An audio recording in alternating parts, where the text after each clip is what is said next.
Pinakamalawak na newsroom sa buong Pilipinas. Ito ang Radyo Pilipinas News Update.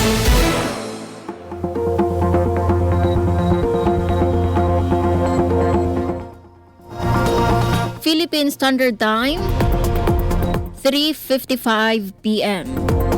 Maupay nga kulop sa iyong tanan. Asya inian mga balita yana nga oras.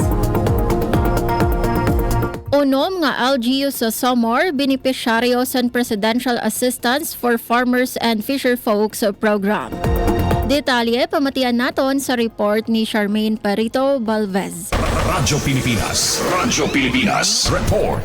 Por luminos 5,809 nga parauma ngan para pangisda tikang sa unom nga LGU sa probinsya sa Samar ang nakabenepisyo sa Presidential Assistance for Farmers and Fisherfolks Program sa ginbuhat nga duha ka adlaw nga distribusyon sa Calbayog City ngan San Jorge, Samar.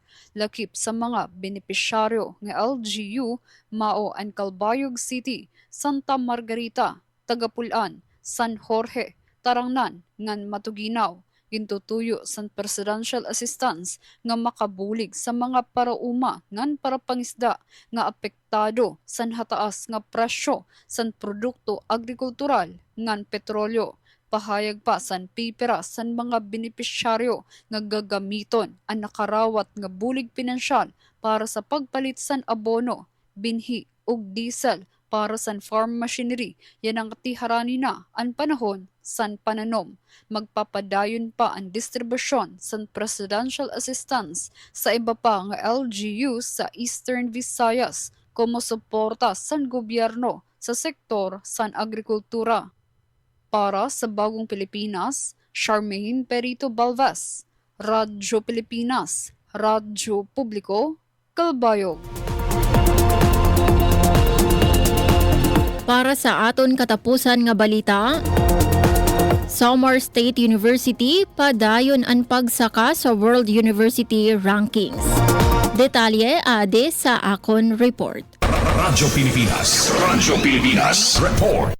Padayon ang pagpasikat sa Samar State University o SSU sa international nga entablado. Mahuman ini umangat ngadto sa ika-69 nga pwesto sa World University Rankings for Innovation o WURI 2026. Dako ini nga progreso tikang sa era ika-117 nga ranggo sa 2024 nga ika-98 sa 2025 nga nagpapakita san paspas nga pag-uswag sa universidad sa innovation, research ngan kalidad sa edukasyon.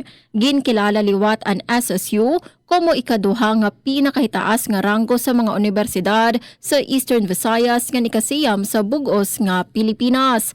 Nakakuha gihapon ang universidad sa pagkilala sa magkadrodilain nga global categories sugad sa digital innovation, artificial intelligence, infrastructure ngan social innovation. Sumala sa SSU, bunga inisan pa dayon nga paningkamot sa mga administrador, empleyado, estudyante ngan partners sa pagpauswag sa globally competitive ngan moderno nga edukasyon para sa mga samarnon ngan Pilipino. Para sa Bagong Pilipinas, Suzette Pretensio, Radyo Pilipinas, Radyo Publiko, Calbayog. Asya adto ang kabugusan sa mga balita yana nga oras. Padayon kamo pamati sa DYOG Radyo Pilipinas, Radyo Publiko Calbayog para sa mga news updates. Ini si Suzette Pretensio para sa Radyo Pilipinas, Radyo Publiko. Mula sa pinakamalawak